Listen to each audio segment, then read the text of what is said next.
Hello, ladies and gents, and welcome to the INB show with your host, Slam Stapleton. I am your host, Slam Stapleton, and today we'll be discussing something that is so old. Once again, I apologize, but we're slowly making our way back up here. So, I am not a UFC fan, nor am I a WWE fan. I've got friends that will live or die by the UFC and all that type of stuff. They buy the pay-per-view fights, like they buy the boxing pay-per-view fights and all that. There's like this huge, gigantic like aurora with these some of my friends that I got that just love UFC. I don't even know where to start, honestly, with the UFC.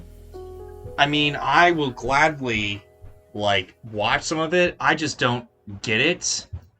I didn't get football for the longest time until I was, 15 or 16. I'm not a sports guy. Let's put it that way. I'm not a sports fanatic. But, and I still haven't seen WWE either. As much as I don't know about UFC, I know slightly. Just ever so slightly a little bit more about WWE. I know who Vince McMahon is. I know that The Rock came from WWE. I know Dave Bautista came from WWE. I know a lot of the biggest, gigantic guys that we see in our superhero films and past movies and all that. They've come from the WWE, including Andre the Giant, which came from the very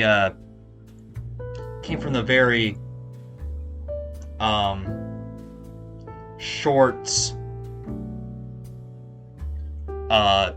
little stints from wrestling before WWE even became just a gigantic thing, so there's that too. But anyway, though, with all that being said and done, the UFC's parent company, Endeavor, has acquired WWE. That's right. Apparently, the biggest sports entertainment brands in the US, besides the NFL and XFL made by The Rock and all that or whatever, they've come together under one company. That's exactly right, ladies and gentlemen. This is just gigantic news. I mean, everybody that loves fighting, like real fighting and pretend fighting, I'll leave it up to you which ones I think are actually real and which ones not. They will be together under one company. And according to Forbes, some of the key facts include value at WWE at $9.3 billion, results in a new firm held 51% by existing Endeavor shareholders and 49% by existing WWE shareholders. That enterprise value for WWE represents 73% premium since McMahon returned to the company in January, and we'll talk about him later. And also, apparently, there's a lot of different number crunches here, but apparently the big takeaway here is that Vince McMahon is going to be still the CEO of WWE as they make the transition and all that type of stuff. And everything's going to be made into a joint company under UFC and WWE. And all that type of stuff. So, with all that being said, I think this is pretty interesting, and the fact that, all these consolidation stuff is kind of happening these days for making big, huge monopolies and all that type of stuff is kind of, it's kind of interesting, to say the least. It's Disney kind of all over again, but in the sports scale. But, yeah, so apparently McMahon is going to still be the CEO when this merger kind of happens. And yeah, McMahon is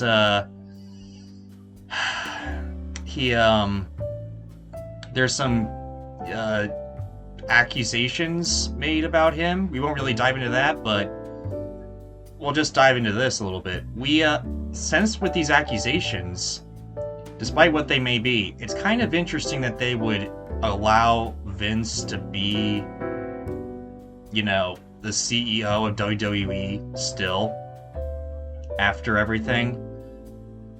It might be to have shareholder bias and all that, just to be like, yeah, everything's gonna be fine.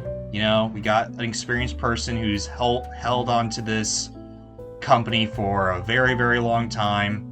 He's going to come back and take care of it. Don't worry about it. But at the same time, he has done a lot of just weird and not so nice things. So that's kind of interesting, to say the least.